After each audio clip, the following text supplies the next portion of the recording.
మా పుట్టింటికి పోను. నాకు అక్కడికి పోబుద్ది అయితే లేదు. నేను ఇక్కడే ఉంటా అండి. మొదటి కాలం కదా సంధ్య, పుట్టింటికి వెళ్ళాలి. ఇక్కడ ఉంటే మా అక్క వాళ్ళు ఏమనుకుంటారు? అదే మీరు చెప్పింది కరెక్టే. మా అమ్ముండి ఉంటే సంతోషంగా వెళ్ళొచ్చేదాన్ని. మా వదిన ఉందండి, నాకు పోబుద్ది అయితే లేదు అక్కడికి. ఎలాగో 2-3 రోజులకు ఒకసారి చూసిపోతుంటా కదా, ఎందుకు టెన్షన్ పడుతున్నావు? అదే నా భయం అండి. కనీసం మీరు వస్తే ఎవరు పట్టించుకున్నాడు కూడా పట్టించుకోరు. అందుకే నాకు అక్కడికి పోబుద్ది అయితే లేదు. అవన్నీ ఏం పట్టించుకొని పద, మీ పుట్టించుకొని దింపేసి వస్తాం.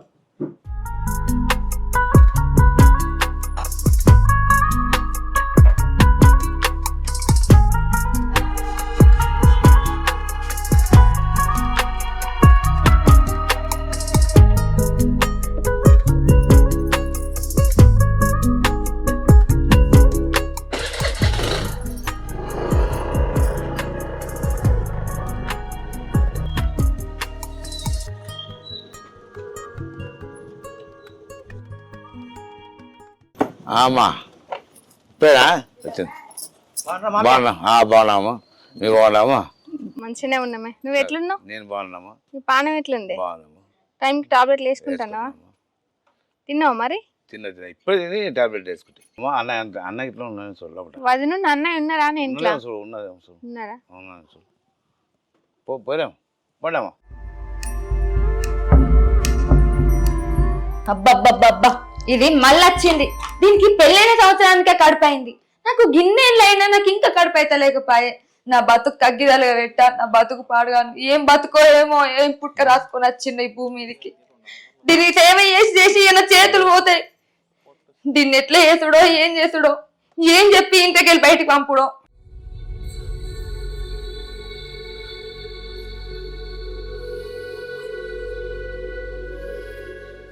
సరే సంధ్య, నేను వెళ్ళొస్తా. ఏమండి కనీసం మంచినీళ్ళైనా తాగిపోండి. ఉండండి, నేను వెళ్ళొస్తా. ఏమండి ఉండండి, వెళ్ళేస్తాను నేను. వెళ్ళు, ఇంట్లోకి వెళ్ళు.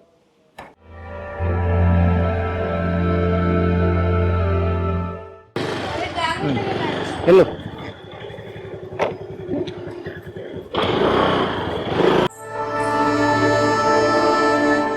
అరే ఏంది సంధ్య, నీ మొగడు గట్ల పోతాండు? ఇంటల్లుడు ఇంటికి వస్తే కనీసం నీళ్ళు కూడా వేయాలి వదిన అని బదనం చేస్తానుక. తండ్రి బిడ్డలు ఇద్దరు మంచమ్మ పైరు నా గండాన. అట్లా కాదు వదిన, బర్లకు గడ్డే లేదు, ఇంకా పాలు కూడా విండలేదు. అందుకే తొందరగా పోతాండు. అట్లేం అనుకోడు వదిన. అబ్బో, మీకు అనుకున్నాయి బర్రెలు అంటే మా బర్రెలు లేవనే కదా తెప్పి పెడతాను. ఎందుకు వదిన అట్లా మాట్లాడతాను? అంత పెద్ద పెద్ద మాటలు ఎందుకు మాట్లాడతాను?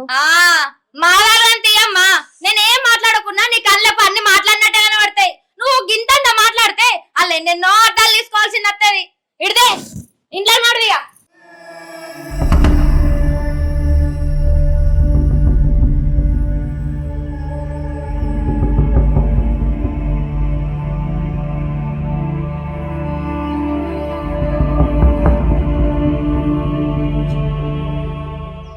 ఏంది నాన్న ఇదంతా? నా కర్మ కాకుంటే. అంతా నా తర్వాత అమ్మా, ఏం చేస్తాం? నాకు సాగు ఇప్పుడు సోచరు అంతా ఘోరంగా ఉంది. అసలు ఏం చేస్తాను చెప్పు? చిచ్చి, అవే మాటలు నాన్న, అట్లా మాట్లాడతాను.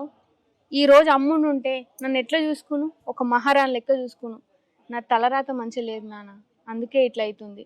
నువ్వు బాధపడకు, అలాంటి మాటలు మాట్లాడకు. అయినా తల్లి లేకుంటే ఒక ఆడపిల్లకు ఎంత కష్టమో కళ్ళ ముందు చూస్తున్నా నాన్న.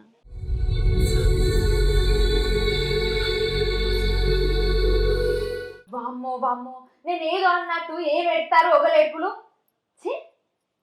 ఏం మనుషులో ఏమో. అరే సంధ్య, ఎప్పుడు వచ్చినావురా?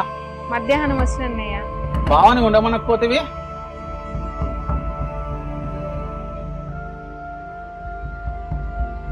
ఏ మాలతి,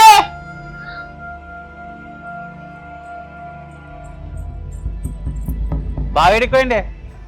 బావని ఉండమని చెప్పేది తెలియదు ఆవే నీకు? అటు ఇటు పోయి నా దగ్గరికి వస్తాయని నాకు తెలుసు. నేను ఇంట్లోకి పోయి నీళ్ళు తీసుకొచ్చేంత లోపే అనే వేయండు. నేనేం చేయాలి దానికి? నేను ఎంత మంచిగా చూసుకున్నా నన్ను ఏదో ఒకటి అంటేనే ఉంటారు. అదే నా పిల్లలు ఉండదుంటే నన్ను ఇట్లా రాని మాటలు అంటావా?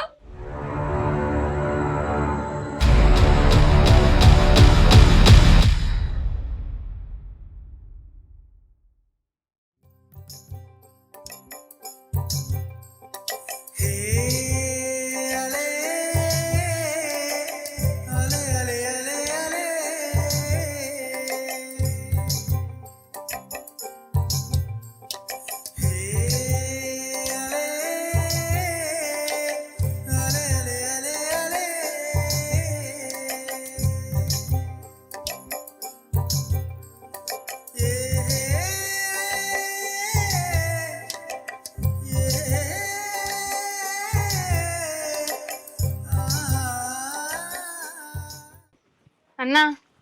చెల్లె 9 నెలలు నిండినాయి కదా అన్న, స్కానింగ్ తీపించుకోవాలా డాక్టర్ చెప్పిండు. అయ్యో అట్లనా, జర్రై అలా సంతకోయేదో నేనే చెల్లె. ఏమే చెల్లెని తోలుకొని జర దవాఖాన వరకు పోయిరాపో. అబ్బా నేను రోజు గుత్తకైకి పోతాను బావా, ఇవాళ ఒక్క రోజు పోకపోతే నా పాలెట్లా వంచుతారు చెప్పు. ఇవాళ ఒక్క రోజు దాకానే పోకపోతే ఒరిగేదేం లేదు, రేపైనా పోవచ్చు కదా. ఇట్లా కాదు వదిన, ఆమె హైదరాబాద్ నుంచి వారానికి ఒకసారి వస్తుంది దావకానికి. ఈ వారం తప్పిందనుకో మళ్ళీ వారం దాకా చూడాలి కదా వదిన. గట్లయితే నీకు నీ అన్నకే తెలిసి ఉండాలి, నేనైతే కూలి పనికి పోతానమ్మా. సరేరా, నేను సంతకెళ్ళి తొందరగా వస్తా, మధ్యాహ్నం వెళ్దాం.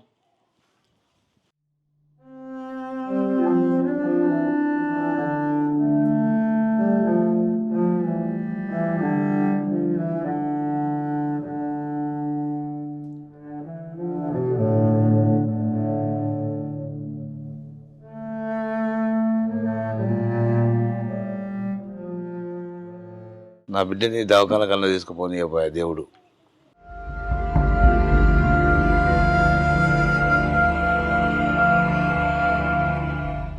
హలో హలో సంధ్య చెప్పు.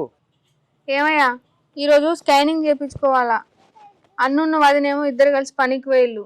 జర నువ్వన్న రారాదు, హాస్పిటల్కి పోయేద్దాం. హలో సంధ్య, రాత్రి చెప్పొద్దా? అమ్మని పంపిస్తుంటే కదా, నాకు ఇక్కడ సంతకాడ పని ఉంది ఈరోజు. సరేలే, నువ్వు పని చేసుకో. అన్నయ్య మధ్యాహ్నం వస్తానన్నాడు, వచ్చి తీసుకుపోతాడు. సరే పోయిరారి.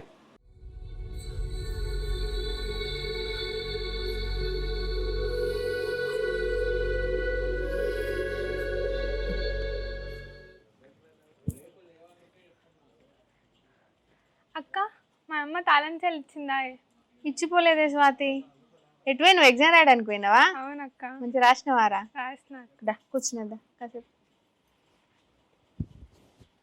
స్వాతి, ఈ హాస్పిటల్ దాకా పోయేద్దాం పారాదే. అయ్యో ఇప్పుడా అక్క? ఎండ పూటలన్నా, ఇప్పుడు ఆటలే దొరకవు. స్వాతి, నువ్వైనా మంచిగా చదువుకోవే. నీ చదువు ఎట్లుండాలి తెలుసా? అటు అత్తగారింటి మీద కానీ ఇటు అవ్వగారింటి మీద కానీ ఆధారపడకుండా చదవాలని. నీ చదువు నీ కాళ్ళ మీద నువ్వు నిలబడేటట్టు ఉండాలి. నన్ను చూస్తున్నావు కదా నా పరిస్థితి ఎట్లుందో, నేను ఎంత బాధపడతానో. నువ్వు నా లెక్క కావద్దే స్వాతి. నువ్వు మంచిగా చదువుకొని నీ కాళ్ళ మీద నువ్వు నిలబడాలి. ఎందుకక్క అంత బాధపడుతున్నావు? ఏం చెప్పమంటావే స్వాతి? అమ్మలేని జీవితం ఎడారిలో నీళ్ళు ఎతకడం లాంటిదే. అమ్మున్న ఆడపిల్ల యువరానైతే అదే అమ్మలేని ఆడపిల్ల బానిస బతికే నాలాగా.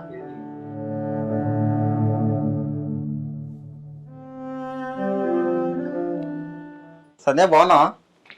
బాగున్నా మహేష్, నువ్వు బాగున్నావా? నేను బాగున్నా సంధ్య. ప్రెగ్నెంట్ ఉన్నట్టున్నావు. నిన్న వస్తుండే చూసినా, అందుకే తీసుకో సంధ్య. వద్దు మహేష్, ఎవరైనా చూస్తే ఏమైనా అనుకుంటారు. ఇప్పుడు అవన్నీ వద్దు. ఇవన్నీ నీ నుంచి ఏదో ఆశించడం లేదు సంధ్య. పైగా మా ఊరి ఆడపిల్లవు నువ్వు, అందులో మా క్లాస్మేట్ నువ్వు. ఇదిగో తీసుకో సంధ్య. Who were trying to feel alive.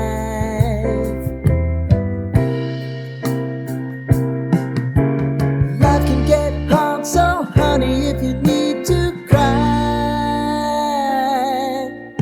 just come share my pillow and rain. అక్క, మహేష్ మీ క్లాస్మేటా?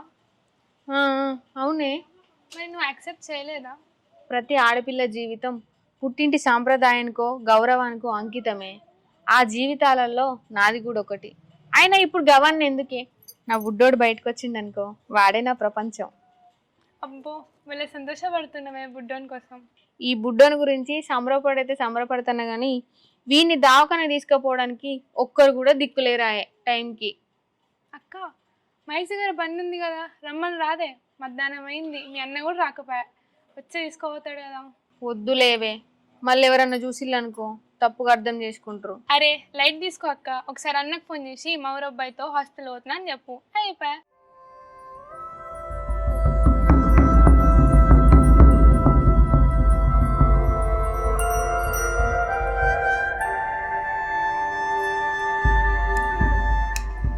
మా ఆయన ఎందుకో ఫోన్ లిఫ్ట్ చేస్తలేడే. నువ్వు ముందైతే పోయిరా అక్క, అంతలో ఫోన్ చేస్తావు కదా అప్పుడు చెప్పు. అయినా కడుపుతున్న వాళ్ళ బాధ వాళ్ళకేం తెలుస్తుంది. అవునే నువ్వన్నది కూడా నిజమే కానీ వాడి నెంబర్ నా దగ్గర లేదే. నా దగ్గర ఉందిగా, మన గల్లీ గణపతి గ్రూప్లో ఆయన కూడా ఉన్నాడు. ఆగు నేను ఇస్తా.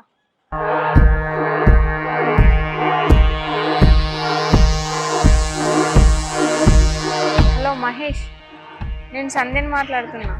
హలో సంధ్య, చెప్పు సంధ్య. నాకు ఒక చిన్న హెల్ప్ కావాలి. ఏం కావాలి? ఏం లేదు, కొంచెం ఈ హాస్పిటల్ దాకా పోయి రావాలి, వస్తావా? సంధ్య, అంతకన్నా మహాబేగమా? ఇప్పుడే వచ్చేస్తున్నా.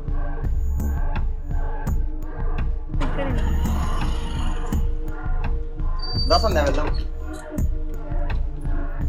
మహేష్, నువ్వు అనుకున్నట్టయితే ఏం కాదు, మా ఇంట్లో మా అన్న టైంకి లేడు, అందుకే నీ హెల్ప్ అడుగుతున్నా. అదే మొగోడు ప్రేమించిన అమ్మాయి సంతోషంగా కోరుకుంటుంది సంధ్య. నువ్వు నన్ను హెల్ప్ అడిగినావు, అదే నాకు సంతోషం చాలు.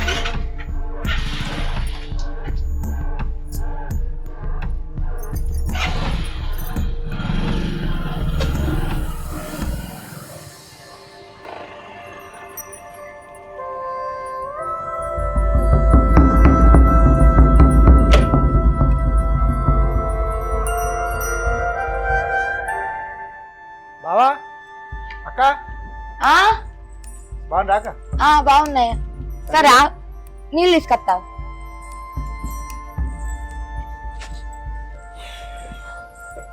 ఏ తమ్మి, సంధ్య లేదా? సంధ్య హాస్పిటల్కి పోయింది. ఎప్పుడు బయలుదేరు? ఇంతకుముందే పడుతుంది అక్క. తినొచ్చిన తమ్ముడు? తిన్నాక తింటావా? ఇస్త్రాలు తినే వచ్చిన. ఎప్పుడు వచ్చిందండి? ఏమైంది సంధ్య? గైన బండి ఎందుకేను? మీ అన్న వచ్చేదా తాగుతా అయిపోవు కదా, జీవనం ముక్కు ముఖం తెలియని బండి ఎక్కివేను. మధ్యాహ్నం దాకా చూసిన వదిన, అన్నింటికి రానే రాలేదు. ఈయనకు కూడా ఫోన్ చేసిన, ఈయన కూడా ఏదో పని ఉన్నది అన్నాడు. అందుకే ఆ పిల్లగాని ఫోన్ చేసి హాస్పిటల్కి పోయినా. మేము పోయింది హాస్పిటలే కదా వదిన. నువ్వు పోయింది హాస్పిటల్కే వచ్చు గాని చూసే నలుగురు నాలుగు తీరా మాట్లాడుకుంటారు సంధ్య. ఇంట్లో అన్న వదినలు లేరా? బజార్ మీద తిరగవేయింది అనుకుంటారు. ఇప్పుడు మంచిగా ఉన్నదా?